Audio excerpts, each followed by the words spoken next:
광주 등 오미크론 확산 지역 4곳이 오미크론 대응 단계로 전환합니다. 고위험군만 PCR 검사를 하고 대신 자가검사 키트와 신속 항원 검사를 광범위하게 활용합니다. 오미크론 대응 전문가에게 들어봅니다. 스님 수천 명이 서울 조계사에 모여 민주당의 종교 편향에 항의했습니다. 공천 요구 논란이 불거진 홍준표 의원은 모함이라며 강하게 반발했습니다. 미국 간 고위급 대화가 바이든 정부 들어 처음으로 미국에서 이뤄질 것으로 파악됐습니다. 10년 들어서만 4차례 미사일 발사를 한 북한이 대화에 나서는 이유 분석했습니다. 청주의 배터리 공장에서 폭발과 함께 큰 불이 나 고립됐던 1명이 숨졌고 3명이 다쳤습니다. 광주 붕괴 사고 타워 크레인 해체 작업에 하루가 더 걸릴 것으로 전망됐습니다. 돌발 사고 우려로 반경 79m인 대피령이 내려졌습니다. 대선 설명서 서반장 김반장에서는 이재명 후보 욕설 AI 조작설에 발단이 된 친이 친문간 갈등과 홍준표 의원 빼고 원팀이라는 평가가 나오는 국민의힘 내부 상황 취재했습니다. 돼지 심장에 이어 이번엔 돼지 신장이 최초로 사람에 이식됐습니다. 의료진은 신장이 정상적으로 기능을 했다고 전했습니다.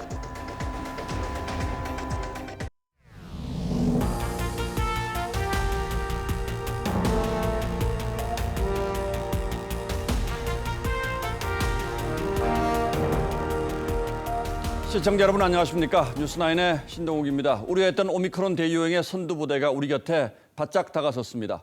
정부가 광주, 전남, 경기도 평택, 안성 4개 지역에서 오미크론 대응 단계에 돌입했습니다. 이렇게 되면 전국적으로 확산하는 건 이제 시간 문제가 됐겠죠. 정부는 설 연휴쯤에는 오미크론 확진자가 전체 코로나 확진자의 90%까지 올라갈 것으로 전망하고 있습니다. 오늘도 7천 명 가까운 코로나 확진자가 나왔는데 오미크론 대응 단계가 되면 당장 어떤 변화가 생기는지부터 전해드리겠습니다. 먼저 서영일 기자입니다. 방역당국이 처음으로 오미크론 대응 단계를 발령했습니다. 대상 지역은 광주와 전남, 경기 평택과 안성 등 4곳입니다. 평택과 안성은 주한미군 부대발 오미크론 확산세가 거세고 광주, 전남의 경우 오미크론 검출률이 80%에 달하는 상황입니다. 광주, 전남, 경기도 평택 지역은 이미 오미크론이 우세종으로 자리를 잡았습니다. 이에 따라 오는 26일부터는 밀접 접촉자와 60세 이상 등 고위험군만 PCR 검사를 받을 수 있습니다. 일반 시민은 자가검사 키트 검사에서 양성이 나와야 PCR 검사를 받습니다. 증상이 있으면 동네 병의원에서 전문가용 신속 항원 검사를 받습니다. 자가검사 키트 또는 신속 항원 검사로 대체하게 되어 있습니다. 유효기간은 24시간으로 관리 부담을 줄이기 위해 역학조사는 가족 등 고위험군 위주로 격리 기간은 열흘에서 7일로 단축합니다. 정부는 이번 주 47% 수준인 오미크론 변이 점유율이 다음 주 수요일쯤 우세종화돼 신규 확진자가 7천 명에 이르고 설 연휴엔 90% 수준까지 올라갈 것으로 전망하고 있습니다. 방역당국은 입국 격리 면제 대상과 기한을 줄여 해외 유입 확산을 막고 먹는 치료제를 60세 이상으로 확대해 중증 환자를 줄여가겠다고 밝혔습니다. TV조선 서영일입니다. 예, 서영일 기자의 보도에서도 보시는 것처럼 이 4개 지역은 발등에 불이 떨어졌습니다. 동네 병의원의 호흡기 클리닉에서 확진 판정을 받으면 곧바로 진료를 받아야 하는데 일반 환자와의 동선 분리가 무엇보다 시급합니다. 그리고 이 사실 자체가 너무 늦게 통보되는 바람에 동네 의원들이 큰 혼란을 겪고 있습니다. 박상준 기자가 현장 상황을 취재했습니다. 경기도 평택의 호흡기 전담 클리닉. 노란색 선을 따라 2층으로 올라가면 진찰료 5,000원을 내고 전문가용 신속 항원 검사를 받게 됩니다. 1층 일반 진료실과 동선을 분리한 겁니다. 호흡기 클리닉 공간에서 최대한 환자들을 진료하려고 하고 있고요. 무인 수납과 유리벽 등으로 접촉도 최소화했습니다. 하지만 일반 상가에 위치한 동네 병의원들 대부분은 이렇게 동선 분리가 어렵습니다. 같은 공간에 있는 의료진과 일반 환자들의 불안을 어떻게 해소할까가 제일 문제고, 호흡기 클리닉에서 확진받은 환자는 해당 병원에서 치료를 받는데 작은 동네 의원이 감당하긴 힘들다는 지적입니다. 현장에 적용돼서 운영되기에는 지금 시스템에서는 좀 무리이고, 그런데도 정부는 동네 병의원 참여안을 지난 14일에 발표한 뒤 협조 공문은 19일에야 보냈습니다. 현장에서 준비할 시간도 없이 오미크론 대응 단계가 발령된 겁니다. 어떻게 지금 그 감염병 예방을 할 것인지 지금 매뉴얼을 만들고 있고 현재 호흡기 전담 클리닉은 광주와 평택 등 4곳에 43개가 있습니다. 정부는 이들 지역에서 운영 상황을 모니터한 뒤 전국 654개 클리닉으로 확대하겠다고 밝혔습니다. TV조선 박상준입니다.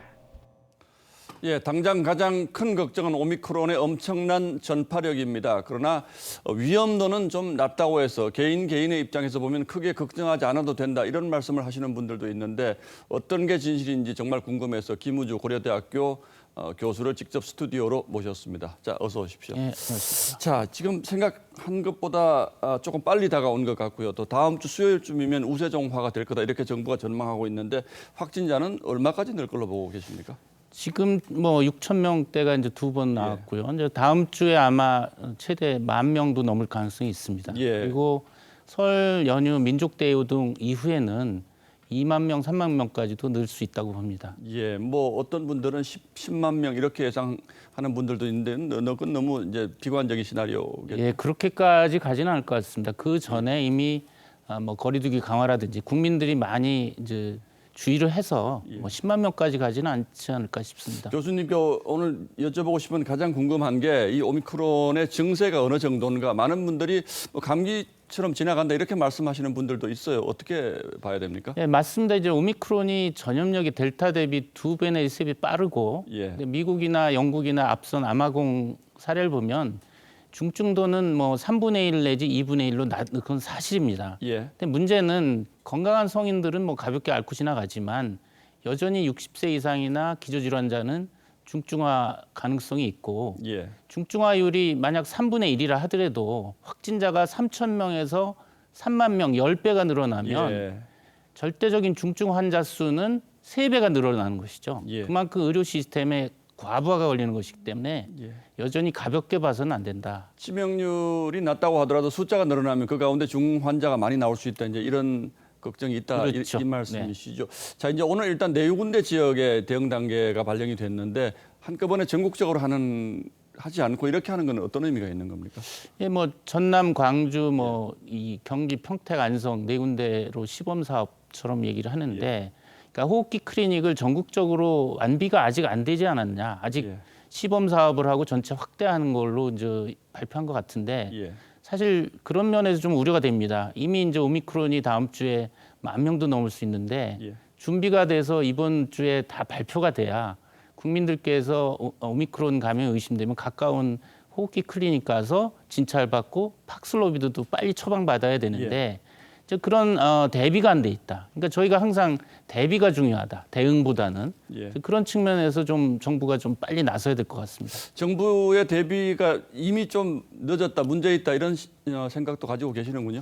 그렇죠. 그러니까 2020년 가을에 독감하고 코로나 트윈데믹 우려될 때 그때부터 호흡기 전담 클리닉을 전국에 500개를 만들어 대비해야 된다 했던 것이거든요. 예. 근데 그것이 아직까지도 충분히 준비가 안 됐다라는 것으로 생각이 됩니다. 예, 먹는 치료제가 들어왔는데 이 먹는 치료제는 뭐 좀 도움이 될까요?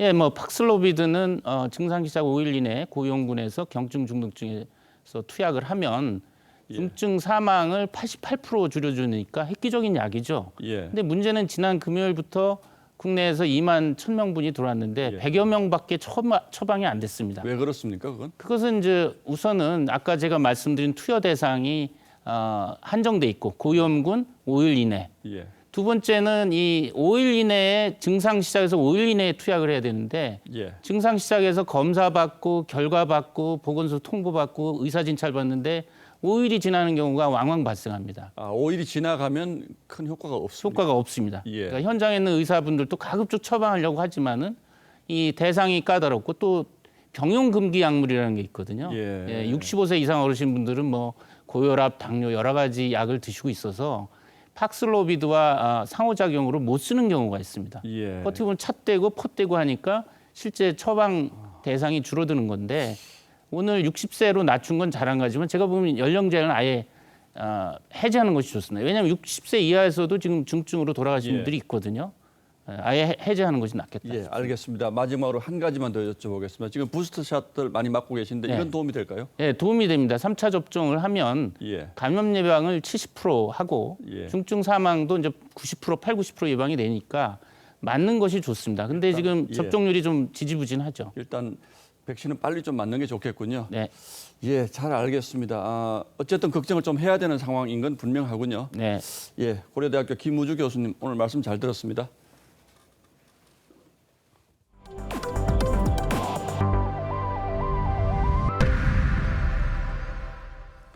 예, 다음 뉴스입니다. 민주당 이재명 후보가 이번 주 방문하려던 부산 경남 지역 일정을 취소하고 대신 서울에서 지역 공약을 발표했습니다. 서울은 문재인 정부의 부동산 실정에 가장 화가 많이 나 있는 곳인데 이 후보는 고개 숙여 사과했고 곧 대규모 부동산 공급 대책을 내놓겠다고도 예고했습니다. 고이동 기자가 취재했습니다. 이재명 후보와 서울 지역 민주당 의원들이 90도로 허리를 굽혀 사과합니다. 서울 시민들의 이 부동산과 관련된 고통에 대해서 민감하지 못했다, 대응도 기민하지 못했다는 점. 문재인 정부 부동산 실정에 사과한 이 후보는 대규모 주택 공급을 약속했습니다. 아니 이렇게까지라는 생각이 들 정도로 이제 물량 공급에 대해서는 더 이상 걱정하지 않을 수준으로 만들자. 이 후보는 이번 주말로 예정됐던 PK 지역 일정을 취소하고 2주 만에 다시 서울 일정에 나섰습니다. 서울에서 부동산 민심을 달래며 설 연휴 전 반등의 계기를 노린다는 전략입니다. 오늘 발표한 7대 공약엔 대규모 주택 공급과 지하철 1, 2, 4호선, 경의선과 중앙선 등의 지상구간 지하화 등이 담겼습니다. 다만 지하화 공사엔 1km당 1,000억 원이란 막대한 예산이 필요한데 조달 방안은 제시되지 않았습니다. 주택 공급도 구체적 규모와 부지 계획 등은 발표가 미뤄졌습니다. 김포공항 부지 개발 등에 대한 내부 이견이 정리되지 않았다는 설명입니다. 이 후보는 마포구 연남동 거리에서 시민들과 만나 일할 수 있는 기회를 달라고 호소했습니다. 저 대통령 되고 싶습니다. 대통령 자리를 탐해서가 아니고요. 이 대통령이 되느냐, 이 나라 미래가 희망이 있느냐는 바로 여러분 손에 달린 겁니다. TV조선 고이동입니다. 예, 이미 여러 차례 보도해 드렸습니다만 불교계도 화가 많이 나 있습니다. 이런저런 일로 정부 여당에 대한 불만이 쌓여 있었는데 민주당 정청래 의원의 봉이 김선달 발언이 결정적으로 불을 질렀죠. 전국의 성녀들이 오늘 서울 조계사에 모여 대규모 항의 집회를 열었는데 정청래 의원은 참여하겠다면서도 탈당 요구에는 답하지 않았습니다. 황정민 기자가 취재했습니다. 승복을 입은 스님들의 발길이 줄지어 조계사로 향합니다. 문재인 정부와 여당의 종교 편향에 항의하겠다며 전국 각지에서 모인 스님 3,500여 명이 전국 승려대회를 열었습니다. 대회에선 사찰 관람료를 받는 해인사를 봉이 김선달이라고 한 민주당 정청래 의원을 향한 성토가 쏟아졌습니다. 공목 영역에서 벌어지는 종교 차별과 불교 폄훼가 자시할 수 없는 상황에 이르렀다는 것을. 사과의 뜻을 전하려던 민주당 송영길 대표는 끝내 연단에 오르지 못했고 황희 문체부 장관의 영상 메시지는 참가자들의 반발로 도중에 멈췄습니다. 송구하게 생각하고 있습니다. 너요! 누가 하라겠노? 조계사 밖에선 일부 민주당 지지자들이 불교가 정치 개입을 한다며 맞불 시위를 벌이기도 했습니다. 코로나 시국에 성녀대회가 웬 말인가? 당사자인 정청래 의원은 현장을 찾았지만 발길을 돌려야 했고 대신 국회에서 고개를 숙였습니다. 지난 몇 달간 저 스스로 많은 성찰과 사색의 시간을 가졌습니다. 하지만 당내에서조차 제기된 탈당 요구에는 아무 언급도 하지 않았습니다. 불교계는 추가 규탄 집회를 예고하고 있어 민주당의 고심도 깊어지고 있습니다. TV조선 황정민입니다. 국민의힘 윤석열 후보는 출마 선언 이후 첫 방문지자 정치적 고비 때마다 찾았던 충청 지역을 다시 찾았습니다. 역대 대선에서 캐스팅보트 역할을 해온 지역이어서 지역 맞춤형 공약들을 쏟아내며 충청 대망론에도 다시 불을 지폈습니다. 박성재 기자가 동행 취재했습니다.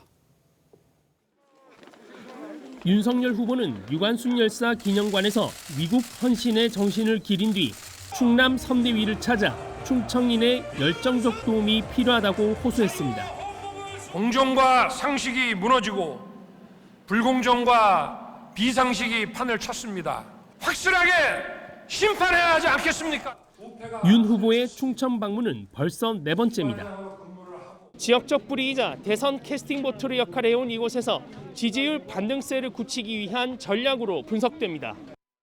윤 후보의 충청권 지지율은 41%로 이재명 후보보다 24%포인트 앞섭니다.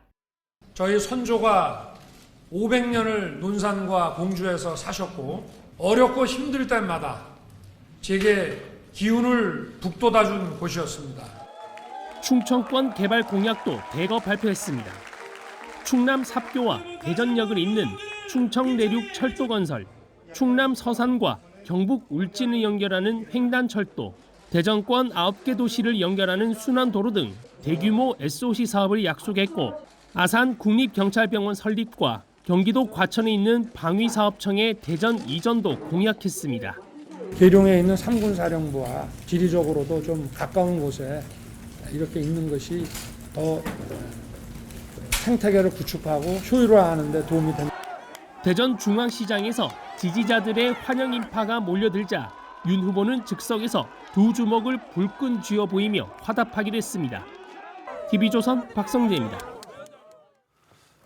윤석열 후보와의 회동에서 측근 공천을 요구했던 사실이 드러나 정치권 전체에서 비판을 받고 있는 홍준표 의원 문제가 야권 원팀의 마지막 퍼즐로 남게 됐습니다. 홍 의원은 오늘도 모함이라고 강하게 반발했는데 어제 최재형 전 감사원장으로부터 지지를 약속받은 윤석열 후보는 유승민 전 의원을 영입하는 쪽으로 초점을 맞추기 시작했습니다. 보도에 이태희 기자입니다. 홍준표 의원은 윤석열 후보 측근을 비판하는 글을 SNS에 연달아 올리며 불편한 감정을 그대로 드러냈습니다. 공천 추천을 핑계로 나를 구태 정치인으로 몰아가고 있다면서 이른바 윤핵관들을 향해 음흉하다, 가증스럽다고 비난했습니다. 윤핵관들이 공천 추천 문제만 부각시켜 자신의 선대본부 참여를 결렬시킨 모함이라고도 주장했습니다. 그런 인물들이었으면 좋겠다는 추천이었지 이것을 꼭 해라는 그런 어떤 강요의 의미는 아니었다. 윤 후보는 홍 의원 관련 더 이상의 언급은 적절하지 않다며 말을 아꼈습니다. 나눈 얘기며 저간의 사정에 대해서 제가 언급하는 것은 좀 적절하지 않은 것 같고요. 다만 야권에서는 연초부터 이어져온 2030 표심 공약이 주요하면서 홍 의원의 몸값이 경선 직후와는 달라졌다는 평가도 나오고 있습니다. 특히 측근 공천을 요구한 데 대해 아무런 유감 표명도 하지 않는 것에 대해서도 당내에선 지도자답지 못하다는 평가가 나옵니다. 원팀 구성에 힘을 쏟고 있는 윤 후보는 어제 최재형 전 감사원장을 만난 데 이어 다음 달 초 유승민 전 의원과도 만나 선대본부 합류를 요청할 것으로 전해졌습니다. TV조선 이태희입니다. 6.25 전쟁 이후 처음이라는 1월 추경안을 정부가 확정했습니다. 벼랑 끝에 몰린 자영업자를 긴급 지원한다는 명분이지만 대선을 앞둔 시점이어서 사실은 돈 풀기 논란도 좀 있습니다. 이번 추경의 규모는 얼마나 되는지 또 어디에 쓰이는지 송병철 기자가 알아봤습니다. 정부가 확정한 올해 첫 추경 규모는 14조 원. 코로나 직격탄을 맞은 자영업자에게 300만 원씩 모두 9조 6천억 원을 투입하고 일부는 병상과 치료제 확보 등에 쓰입니다. 소상공인과 자영업자분들의 고통을 조금이라도 빨리 덜어드리기 위해서 긴급하게 추경을 편성했습니다. 10조 원 정도의 세금이 더 거쳤지만 당장 쓰지 못하고 국채 11조 원을 찍어 재원을 충당합니다. 이렇게 되면서 국가 채무는 1,100조 원에 육박해 사상 최고치가 되고 GDP 대비 50.1%인 채무 비율도 역대 최고치를 기록합니다. 문재인 정부 들어서만 10번째 추경 편성으로 국민 한 사람당 짊어질 나라빚도 2천만 원을 넘기게 됩니다.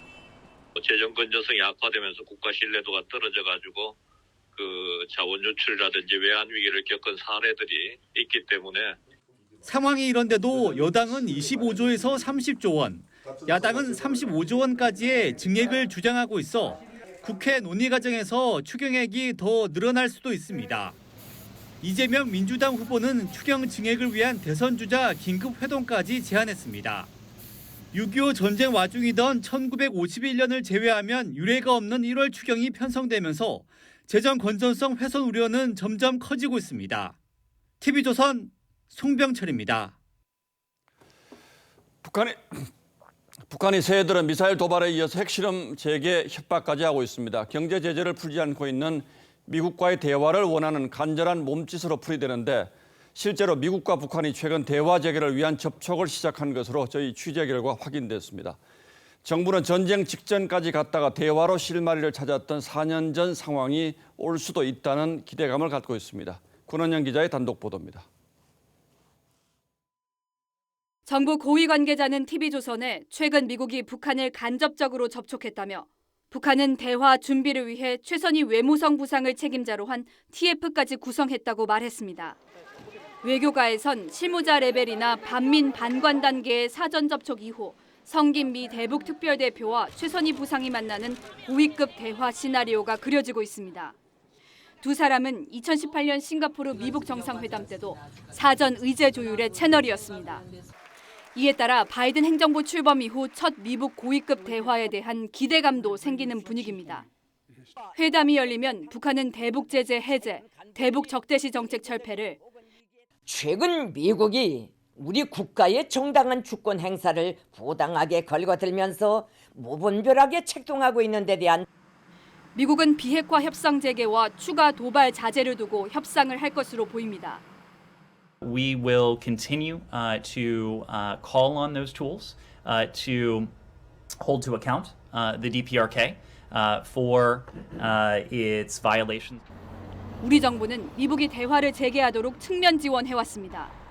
정부 고위 관계자는 박지원 국정원장과 김여정 북한 부부장간 소통이 지속돼 왔다고 했고 청와대 고위 관계자도 TV조선에 미북 간 회담이 진척되도록 물밑 노력하고 있다고 했습니다. TV조선 권은영입니다. 이런 긴박한 상황 속에서 박지원 국정원장은 오늘 국회 정보위원들과 만나서 북한의 움직임에 대해서 상세히 보고했습니다. 특히 미국이 레드라인으로 설정하고 있는 대륙간 탄도미사일 즉 ICBM을 발사할 가능성을 높게 분석했습니다. 앞서 보신 저희 단독 보도와도 관련이 있는 움직임이겠죠. 이어서 황병준 기자가 보도합니다. 북한은 올 들어 5일 이후 12일간 4차례나 탄도미사일을 발사했습니다. 극초음속 미사일 부문에서의 연이은 시험 성공은 극초음속 미사일은 현재로선 사실상 요격이 불가능해 미국이 가장 껄끄러워하는 전략무기입니다. 여기에 19일엔 김정은 위원장이 2018년 이후 잠정 중단했던 핵실험과 ICBM 발사 재개까지 직접 시사했습니다. 잠정 중지하였던 모든 활동들을 재가동하는 문제를 신속히 검토해 볼 때 대한 지시를 해당 부문에 포치했습니다. 북한이 도발 수위를 높이는 데 대해 정부 고위 관계자는 TV조선에 미국과 대화에 앞서 몸값을 높이려는 전략이라고 말했습니다. 이런 가운데 국정원은 북한이 ICBM을 쐈던 동창리 발사장을 복구했고 미국과 대화에 앞서 발사할 가능성이 높다고 분석했습니다. 핵과 ICBM 모라토리움 이탈 가능성을 시사를 했습니다. 위성 발사를 명분으로 ICBM 발사할 가능성이 또 다음 달 16일 김정일 생일 80주년 열병식에서 미국을 겨냥한 새로운 전략 무기를 공개할 가능성이 있다고 밝혔습니다. TV조선 황병준입니다. 청주의 한 2차 전지 소재 업체 공장에서 폭발로 추정되는 큰 불이 났습니다. 공장 내부에 있던 직원 가운데 고립됐던 한 명은 숨진 채 발견됐고 3명이 다쳤습니다. 김다로 기자입니다. 공장 건물에서 시뻘건 불길과 함께 연기가 치솟습니다. 떨어져 나간 외벽 마감재가 위태롭게 매달렸습니다. 오늘 낮 3시쯤 충북 청주시 오창읍의 한 2차 전지 소재 업체에서 원인을 알 수 없는 폭발과 함께 큰 불이 났습니다.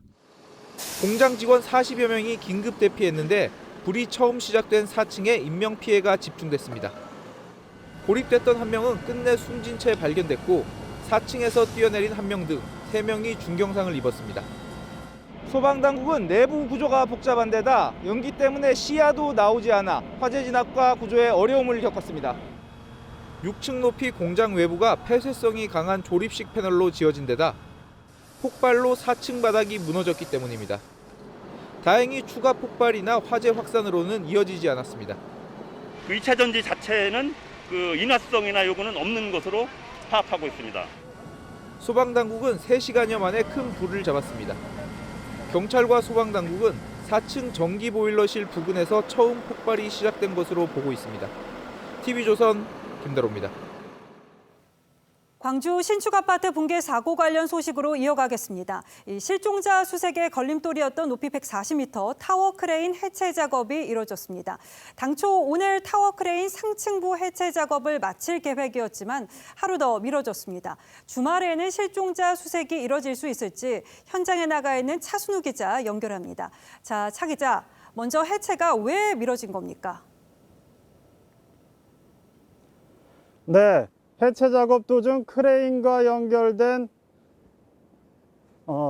건물 외벽에 80mm 정도의 균열이 발생하면서 해체 작업이 지연됐습니다. 아무래도 이렇게 140m 높이에서 크레인 뒷부분에 위치한 27톤짜리 콘크리트 무게추와 팔 부분에 무게중심을 맞추는 어렵고 위험천만한 작업이다 보니 3시간가량 작업이 중단된 겁니다. 오늘 크레인 해체 작업에는 1200톤 규모 대형 이동식 크레인 2대가 투입됐습니다. 해체 작업의 관건은 크레인의 앞뒤 무게중심을 맞추는 작업이었습니다. 작업자들은 145m 상공에서 무게추 4개를 제거한 뒤 크레인 앞쪽의 팔 부분을 6m와 49m 길이로 각각 2번 잘라 제거했습니다. 오후 들어 무게추 2개도 마저 제거해 조종실을 제외한 상층부 해체를 마쳤습니다. 내일은 조종석과 고정장치를 제거할 계획인데 비교적 난이도가 낮은 작업이라 오전 중 해체 작업은 마무리될 전망입니다. 사고대책본부는 붕괴 등 돌발 사고를 우려해 타워 크레인 반경 79m를 위험구역으로 지정했습니다. 소방본부는 붕괴 위험이 현저히 낮아진 만큼 해체 작업이 마무리되는 대로 상층부 인명수색에 들어갈 것이라고 밝혔습니다.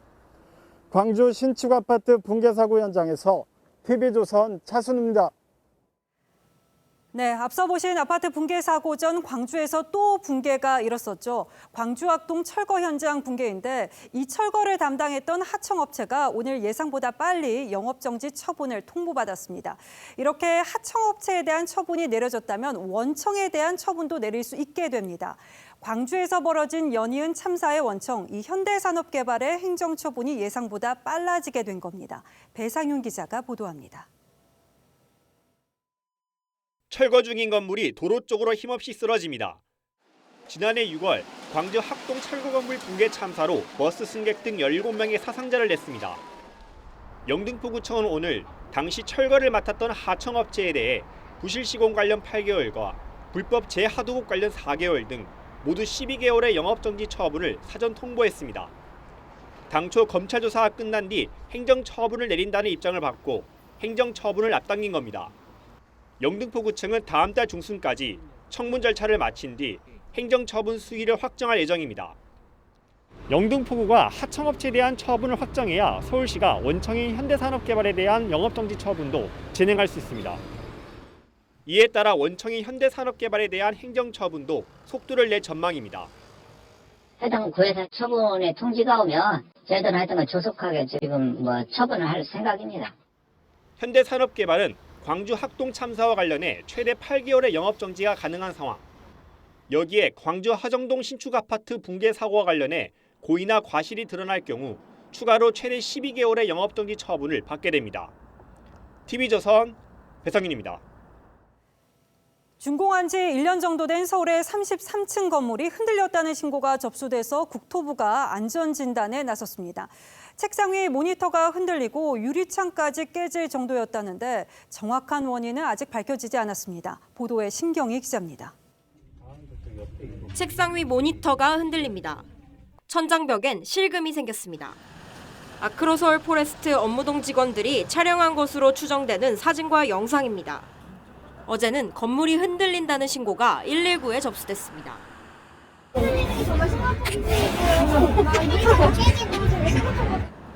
일부 직원은 건물 진동이 어제 오늘 일이 아니고 바닥 타일이 올라오거나 천장에서 물도 샜다고 주장합니다. 사실 오늘만 그런 건 아니고 그런 편이어서 야간에 흔들린다 싶어서 무서워가지고 집에 간접. 해당 건물은 1년 2개월 전 준공된 지상 33층짜리 오피스텔로 현재 유명 대기업과 스타트업 기업 등이 입주한 상태입니다.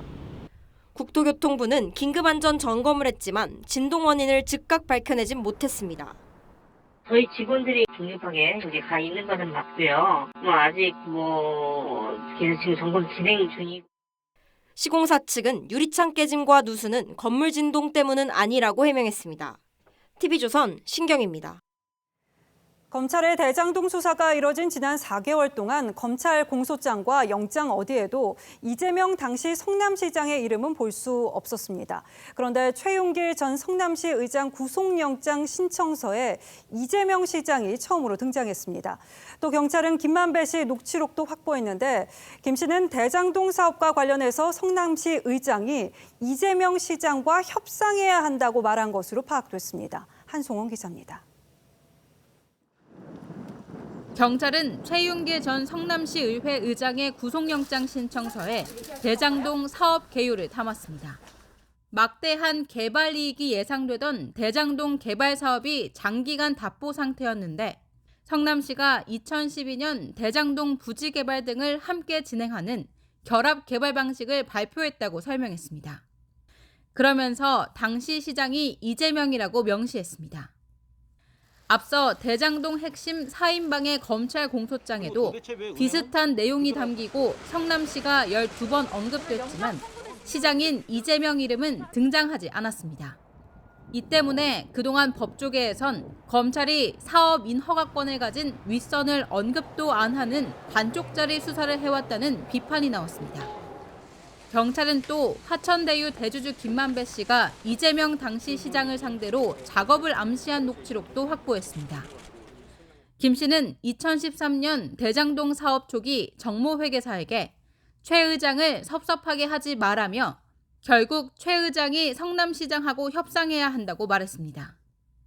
경찰은 구속된 최 전 의장을 상대로 대장동 개발과 관련해 당시 이재명 시장과 어떤 협의가 있었는지 조사할 계획입니다. TV조선 한송원입니다. 논란 끝에 탄생한 공수처가 설립 1주년을 맞았습니다. 김진욱 처장은 송구스럽다면서 조직과 시스템을 재정비하겠다고 했고 관련 행사는 비공개로 진행됐습니다. 공수처의 지난 1년을 권형석 기자가 정리했습니다. 1년 전 오늘 고위공직자 범죄를 뿌리 뽑겠다며 출범한 공수처. 국민의 눈높이에서 국민과 소통하며 국민과 함께 가지하는 길을 가고자. 출범 석 달 만에 이성윤 검사장을 에스코트 조사한 사실이 TV조선 보도로 알려지면서 여론의 문매를 맞았습니다. 이를 보도한 TV조선 기자들과 가족, 지인까지 무차별 통신자료 조회를 한 게 드러나면서 사찰 논란에도 휩싸였습니다. 공수처가 수사에 나선 12건 가운데 4건이 윤석열 국민의힘 후보와 연관돼 정치적 중립성마저 도마에 올랐습니다. 그동안 접수한 사건 2,700여 건 가운데 구속 기소 0건을 기록하며 초라한 1년 성적표를 받아든 공수처. 첫 돌을 맞은 김진욱 공수처장의 출근길 표정도 밝아 보이지 않았습니다. 국민의 눈높이에 맞춰서 조직과 시스템을 재정비하겠습니다. 1주년 기념행사는 직원 20여 명만 참석한 가운데 비공개로 열렸습니다. TV조선 권영석입니다. 선관위 상임위원 임기 3년을 마치고 비상임위원으로 또 선관위에 남으려던 조혜주 상임위원이 결국 자진 사퇴를 택했습니다. 여권 편향적 인사를 알박기 한다는 야당의 비판에도 물러서지 않았지만 내부에서 사퇴를 요구하는 연판장이 나오고 선관위의 중립성에 의문을 표하는 여론이 커지자 더 이상 버티지 못한 것으로 보입니다. 김보건 기자가 보도합니다. 중동 순방 중인 문재인 대통령은 현지에서 중앙선관위 조혜주 상임위원의 사의를 수용했습니다. 앞서 조 상임위원은 내부 게시판에 사표 제출 사실을 올리며 편향성 시비와 후배들의 호소를 더 이상 외면할 수 없다고 밝혔습니다. 조 상임위원은 임기 3년을 마치고도 비상임위원으로 남는 헌정사상 유례없는 임기 연장을 시도한 바 있습니다. 하지만 중앙선관위 직원 350명 전원이 사퇴를 촉구하는 서한에 이름을 올리고 17개 시도선관위 간부들 역시 회의를 열어 사퇴를 요구했습니다. 한 지역선관위 관계자는 문재인 캠프 출신인 조상임위원이 취임한 뒤 공정성과 중립성에 문제 제기가 끊이지 않았다고 지적했습니다. 야당은 만시지탄이라는 입장을 냈습니다. 공정하고 중립적인 사람으로 새로이 중앙선관위 상임위원을 임명해야 할 것입니다. 그러면서 민주당이 본회의 상정을 거부해 공석으로 있는 야당목 문상부 후보자의 임명안을 처리하라고 요구했습니다. TV조선 김보건입니다.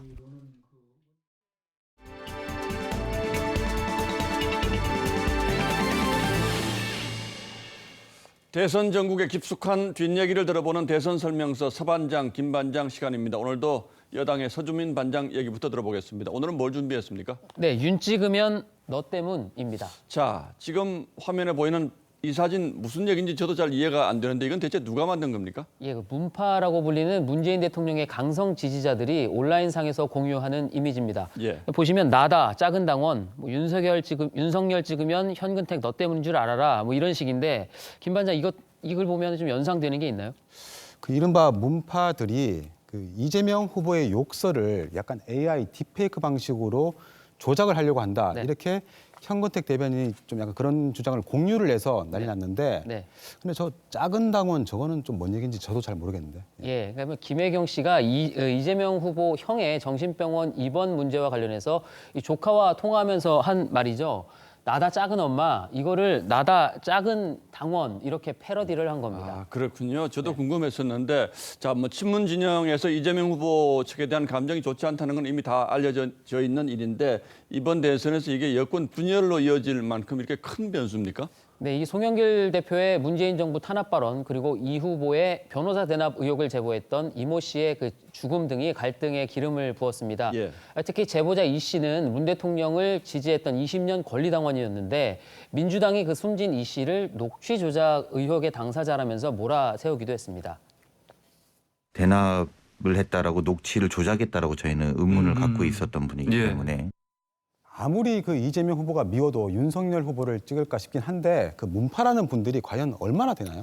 뭐 일단은 한 대략 3만 명 정도로 추정이 되는데요. 전체 권리당원의 80만 명이니까 한 3, 4% 정도가 되는 겁니다. 이들은 민주당보다 이 문 대통령이라는 인물을 더 추종하는 성향을 보이는데요. 오늘 공개된 문 대통령에 대한 국정 지지도가 41% 그리고 이재명 후보 지지율이 34%니까 이 단순하게 수치만 보면 문 대통령을 지지해도 이 후보는 지지하지 않는다는 응답이 한 7% 정도가 되는 거죠. 물론 이 문파는 이 가운데 일부겠지만요. 예, 뭐 3만 명, 그 가운데 일부, 물론 뭐 적은 숫자입니다만 승부가 박빙이라면 아주 중요한 수치가 될 수 있을 텐데 이번 대선에도 그럴까요? 네, 이 지난 17대 대선 때 정동영 후보의 경우가 이 노무현 전 대통령과의 갈등 등 여러 이유 때문에 이 친노 세력의 도움을 거의 받지 못했고 실제로도 큰 표차로 패배했습니다. 예. 하지만 최근 갈등은 그때와 다르다는 게 중론입니다. 이해찬, 이낙연 등 이른바 이 친문 진영의 빅샷들이 모두 이 후보들을 돕고 있고 청와대 출신 인사들도 선대위에 합류를 했죠. 이 때문에 이 친이 친문 세력 간의 전면전으로까지 번질 가능성은 크지 않아 보입니다. 그런데 그 문파들이 이른바 공격력이라고 하잖아요. 네. 그 온라인 활동이 굉장히 활달한 분들인데 2030 여론 형성에 좀 영향을 미칠 가능성 좀 있지 않습니까? 바로 그런 이유 때문에 민주당으로서도 대놓고 무시할 수가 없는 게 또 고민입니다.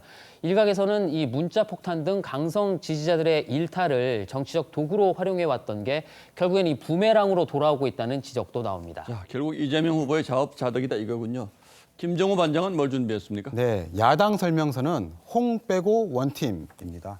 자, 이거는 공천 요구로 비판을 받고 있는 홍준표 의원이 결국 선대본부에 참여하지 않겠다고 선언을 했다는 건데 이게 얼마나 영향을 미칠까요? 일단 그 윤석열 후보의 원팀 구상을 크게 수정해야 하는 시점입니다. 그동안 원팀 추진 경과를 잠깐 보면 11월 초 경선 직전에 딱 이런 구도였습니다. 4명의 후보가 있었고 예. 밑에 이렇게 또 살짝 지지를 했는데 그리고 윤석열 후보의 후보 확정 2주 만에 여기 보이는 5명 모두가 바로 이제 지지 선언을 했습니다. 그리고 특히 최재형 전 감사원장은 곧바로 이번에 또 이제 조건 없는 지지를 재차 확인했는데 다만 이렇게 홍준표, 유승민 2명만 남아있는 상태입니다.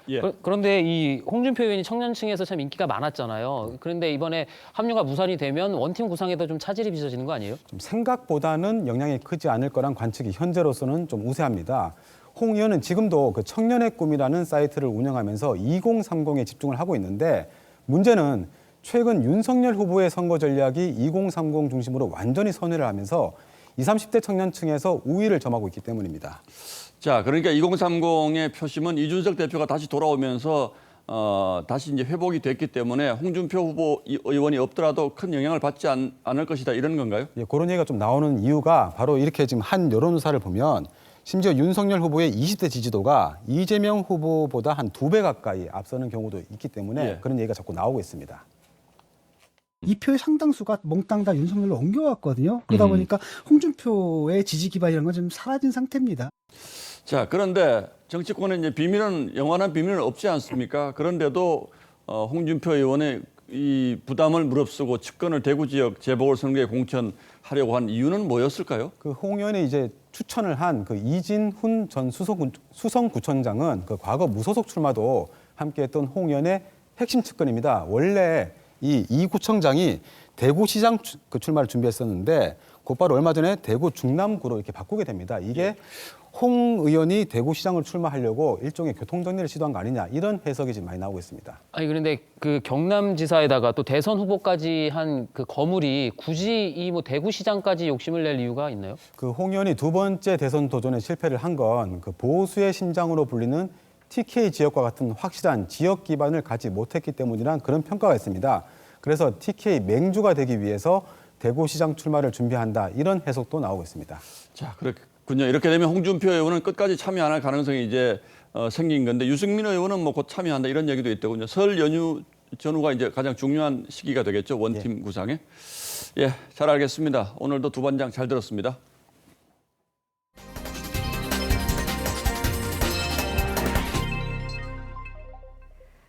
이 설 명절 앞두고 LA 갈비 세트 많이들 사시죠. 일반 한우에 비해서 가격도 저렴하고 맛도 있기 때문일 텐데 이제 LA 갈비 대신에 시드니 갈비란 단어가 익숙해질지도 모르겠습니다. 무슨 얘기인지 김충영 기자가 전하겠습니다. 설 대목을 맞은 홈쇼핑. TV와 모바일 등에서 명절 상품을 집중 편성하고 있습니다. 정육 선물 세트 1등 상품은 LA 갈비입니다. 비중이 95%에 달합니다. 대형마트 설 선물 코너에서도 LA 갈비가 단연 인기입니다. LA 갈비는 보통 미국산 소고기로 만듭니다. 미국산 소고기가 지방 비중이 높아 소비자들이 선호하기 때문입니다. 그런데 최근엔 호주나 뉴질랜드산 갈비가 많아졌습니다. 미국발 물류 대란이 큰 원인인데 코로나로 미국의 소 도축량이 줄어든 데다 물류까지 마비 상태이기 때문입니다. 구인난까지 겹쳤습니다. 일을 안 하는 사람들도 굉장히 많다고 하더라고요. 도축장에 나가서 일을 하는 것보다 실업급여를 받으면서 차라리. 실제로 최근 미국산 소고기 통관량은 3개월 전에 비해 29.8% 줄었습니다. 들어오는 양이 줄다 보니 가격도 1년 전에 비해 33% 올랐습니다. 소비자들은 가격이 덜 오른 호주, 뉴질랜드산 LA 갈비를 찾을 수밖에 없게 된 겁니다. LA에서 오는 걸로 저는 이름이 LA니까 선물도 많이 보내게 될 텐데 그렇게 20, 30% 올라버리면은 좀. 코로나로 인한 미국의 구인난과 물류 대란이 대한민국 명절 선물에까지 영향을 주고 있습니다. TV조선 김충영입니다. 돼지 장기를 이식하는 연구가 잇따라 성과를 내고 있습니다. 이번에는 유전자 조작이 이뤄진 돼지 신장이 사람에 처음으로 이식됐습니다. 의료진은 신장이 정상적으로 기능하는 걸 확인했다고 전했습니다. 김자민 기자입니다. 의료진이 돼지의 신장을 수술대에 올려놓습니다. 뇌사 판정이 내려진 남성 짐 파슨스에게 이식합니다. 23분 뒤 이식한 신장 2개가 특별한 거부 반응 없이 소변을 만들어냈습니다. So I think what we've accomplished here is really the ability to establish for the first time both safety as well as feasibility. 신장은 77시간 동안 정상적으로 기능했습니다. 수술 3일차에 과다출혈이 생겨 신장을 제거해야 했지만 이식 자체는 성공적이었다고 의학계는 평가했습니다. 파슨스는 지난해 9월 오토바이 사고로 뇌사 판정을 받았습니다. This study was, and what he's potentially done for others has really helped us a great deal. 이달 초엔 돼지 심장을 이식하는 수술이 세계 최초로 성공했습니다. 두 수술 모두 초기 거부 반응을 없앨 수 있도록 유전자를 조작한 돼지가 사용됐습니다. And so that really, I think, paired with allotransplantation, has the real potential to actually completely eliminate the waiting list. 연구진은 5년 안에 돼지 신장을 만성 신장 질환자에게 이식할 수 있을 것으로 전망했습니다. TV조선 김자민입니다. 비디오 아티스트 고 백남준 작가의 대표작 다다익선이 4년 동안의 복원을 마치고 시험 운전에 들어갔습니다. 그동안은 작품에 쓰인 일부 모니터가 고장나서 가동을 할 수 없었죠. 다시 불을 밝힌 모니터 1,003개의 모습을 박소연 기자가 담아왔습니다. 미술관 중앙에 우뚝 솟은 거대한 탑. 1,003개 모니터가 일제히 영상을 송출합니다. 브라운관 문제로 가동을 멈췄던 비디오 아티스트 고 백남준의 작품 다다익선이 4년 만에 복원됐습니다. CRT 모니터를 최대한 유지하되 일부 대체 가능한 디스플레이 기술을 도입한다는. 다다익선은 백남준 작가가 88년 서울올림픽에 맞춰 제작한 것으로 과거와 현재, 동서양이 기술을 통해 하나 될 수 있다는 생각을 담았습니다. 하지만 브라운관이 낡으면서 30년 동안 땜질 수선을 거듭해야 했고 2018년 2월 가동을 멈췄습니다. 국립현대미술관은 작품을 최대한 원형에 가깝게 유지한다는 원칙 아래 손상된 브라운관 모니터 735대를 수리하고 상단의 268대는 LCD로 교체했습니다. 인류의 어떤 번영이나 화합을 저렇게 담으시고 그런 것들을 많이 표현해 주시고 이렇게 복원이 된 모습을 보니까 참 감회가 새롭고. 수리에 쓰인 중고품이 얼마나 버텨줄지가 여전히 숙제인 가운데 미술관 측은 백남준 정신의 보존을 위해 작품의 상태를 꾸준히 점검하겠다고 밝혔습니다. TV조선 박소영입니다. 4년 전 평창에서 기적의 은메달을 따낸 여자 컬링 국가대표 팀킴이 자력으로 나가는 첫 올림픽을 앞두고 포부를 전해왔습니다. 지난 2008년 박태환 선수가 올림픽 수영에서 금메달을 딴 곳에서 이번에는 컬링 금메달 역사를 써내겠다는 각오입니다. 장동욱 기자입니다. 홈그라운드 강릉에서 마지막 담금질에 나선 팀킴. 스톤 하나하나가 소중합니다. 베이징 동계올림픽 첫 경기까지는 단 20일. 팀 해체 위기와 외나무다리 플레이오프 등 어려운 시기를 겪으면서 많은 게 달라졌습니다. 평창 때 후보였던 막내 김초희는 무서운 성장세로 평창스타 김영미를 대신해 주전 세컨드 자리를 꿰찼습니다. 초희가 세컨으로 주전으로 바뀌게 되면서 되게 힘들었을 텐데 우리 선수들 중에서는 노력을 제일 많이 한 선수지 않을까. 골고루 좀 불러보도록 노력. 개최국 이점이 없는 이번 대회에선 현지 실전 연습도 어려워졌습니다. 중국 측이 배정한 공식 연습은 첫 경기 전날 단 1시간. 현지 방역 버블 안에 있는 선수촌에서 체력 훈련만으로 감각을 유지해야 합니다. 올림픽과 가장 유사한 환경으로 훈련을 마무리를 하고 출국을 할 예정이라서. 하지만 자력으로 진출한 첫 올림픽 무대인 만큼 각오는 단단합니다. 저희가 또 다시 새로운 꿈을 꾼 무대인데 그것을 다 같이 이뤄낸 올림픽이어서. 온갖 악재를 이겨내고 다시 스톤을 잡은 팀킴. 베이징 얼음판 위에서 4년 전 영광 재현에 도전합니다. 강릉에서 TV조선 장동우입니다.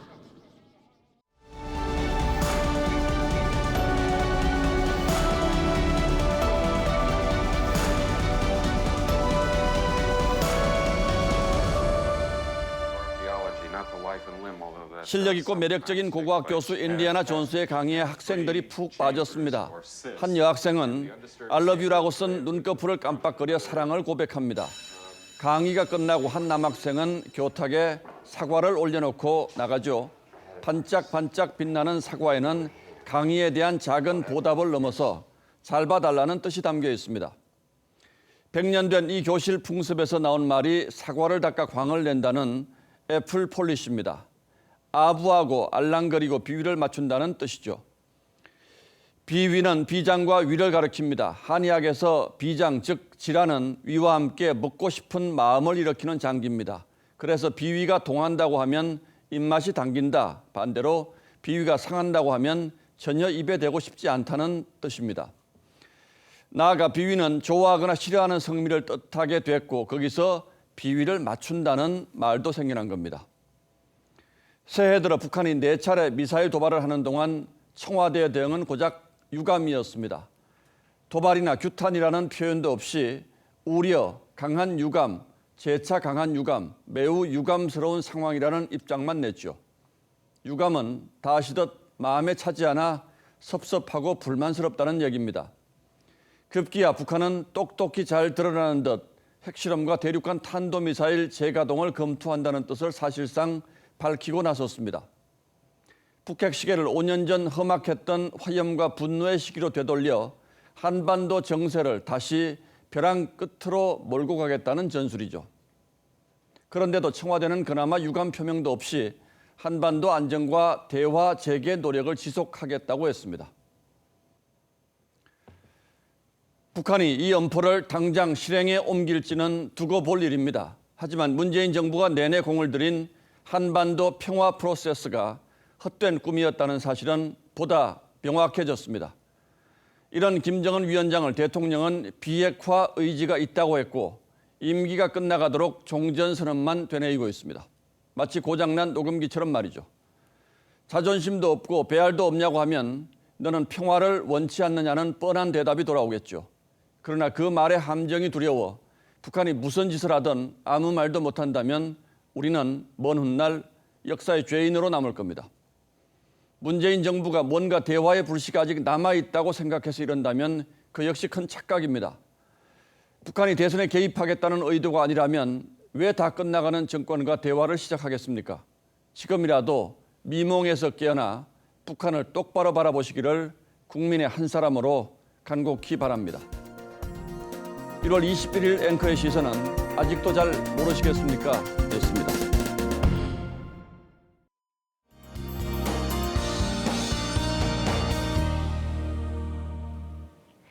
오늘 낮부터는 추위가 많이 누그러진 모습이었는데요.